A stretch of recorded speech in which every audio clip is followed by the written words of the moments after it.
오늘 새벽에 열린 토트넘과 브렌트포드와의 경기는 3대2 대역전극으로 승리를 했습니다. 토트넘은 승점 43점으로 드디어 리그 4위에 복귀했습니다. 토트넘은 상대 팀의 도발적인 세리머니와 신경전을 극복하면서 8분 만에 3골 득점이라는 드라마를 썼습니다. 오늘은 휴대폰 불빛으로 만드는 빛의 쇼, 나이트클럽 행사로 분위기가 아주 좋게 시작했습니다. 토트넘의 놀라운 점유율과 엄청난 득점력, 히샬리송의 플레이가 돋보인 승리였습니다. 전반전에는 높은 점유율에도 불구하고 득점이 터지지 않으면서 절로 손흥민이 생각나게 했습니다. 손흥민이 있었다면 벌써 득점이 터졌을 것이다라고 누구나 생각하게 하는 최악의 득점력이었습니다. 그런데 갑자기 후반전에 미친듯이 각성하고 몰아치면서 8분 만에 3골을 넣는 것을 보면서 손흥민이 있었다면 해트트릭인데 라는 아쉬움이 또 드는 경기였습니다. 사실 대역전극이라고 마냥 기뻐하기에는 아쉬운 점과 불안함이 확인된 경기이기도 합니다. 전반전에 결국 브렌트포드의 무페이에게 일격을 당하면서 경기가 지저분하게 진행이 되었습니다. 무페이는 전반 15분 이반 토니의 슈팅이 비카리오의 선방으로 막히자 흘러나온 볼을 가볍게 밀어넣었습니다. 무페이는 득점 후 토트넘 팬들을 향해 메디슨의 다트 세리머니를 펼치는 도발을 했습니다. 이날 선발 복귀전을 치르고 있는 메디슨의 다트를 토트넘 팬들을 겨냥해서 던진 것입니다.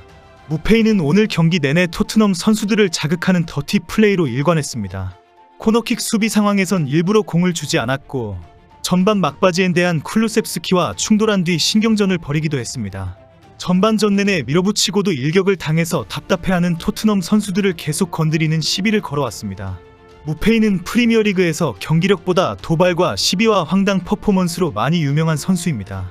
무페이는 17라운드 아스톤빌라전에서도 후반 추가 시간에 아스톤빌라의 마르티네즈 골키퍼의 어깨를 강하게 쳐서 그라운드에 쓰러지게 했습니다.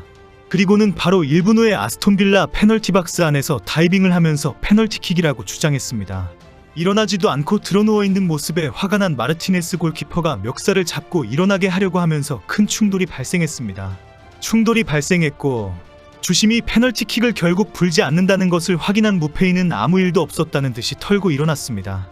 당시 이 추태는 축구 매체에 크게 보도가 될 정도였습니다. 무페이의 이 도발은 후반전에 각성한 토트넘 선수들의 화답으로 이어졌습니다. 토트넘은 후반 3분 만에 우도기가 동점골을 터뜨리고 1분 뒤에는 브레넌 존슨이 베르너의 크로스를 밀어 넣으며 역전에 성공했습니다. 존슨은 득점 직후 무페이의 다트 세리머니 흉내를 조롱하는 세리머니로 응답해 주었습니다. 혀를 내밀면서 어설프게 따라하는 무페이를 비웃어 준 것입니다. 그리고 후반 11분 히샬리송의 세 번째 득점이 있는 후에 히샬리송은 이게 진짜 다트 세리머니이다. 무페이 이 바보야라는 식의 다트 세리머니를 펼쳤습니다.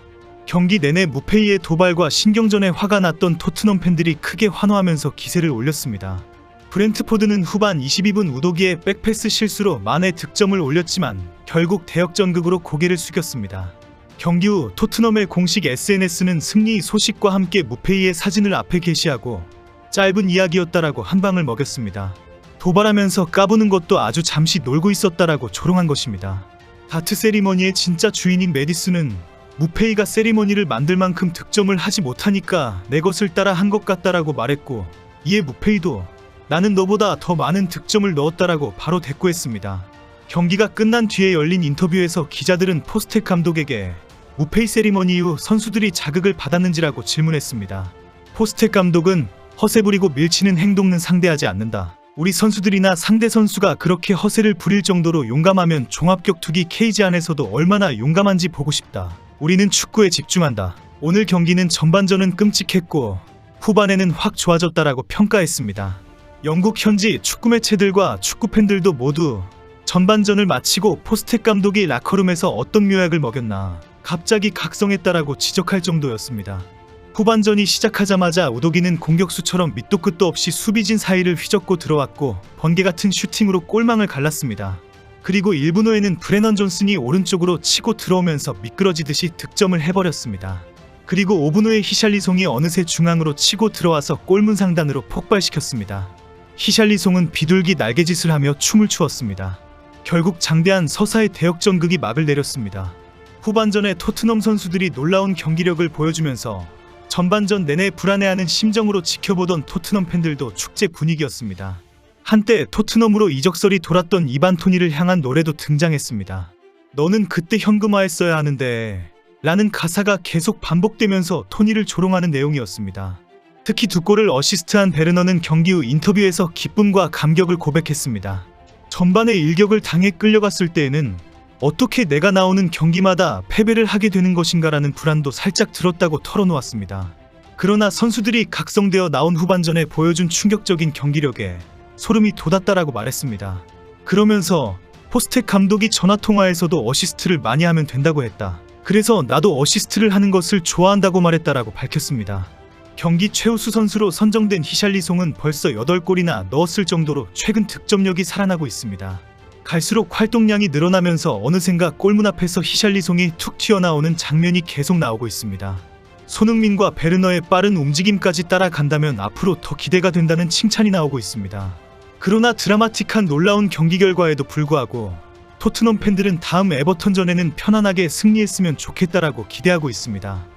리그 15위 브렌트포드를 상대로 너무 어려운 경기를 펼쳤다고 보기 때문입니다. 이제 이틀밖에 쉬지 못하고 이번 주말에 열리는 에버턴전이 토트넘에게 큰 위기가 될 수도 있습니다. 에버턴은 승점 10점 삭감으로 하위권에 있지만 막강한 경기력을 가지고 있는 중위권 이상의 팀이기 때문입니다. 이미 한국이 8강으로 올라가면서 손흥민이 돌아올 수 있다는 희망은 사라져 버린 상황입니다. 토트넘 팬들은 11일에 열리는 브라이튼전도 큰 걱정입니다.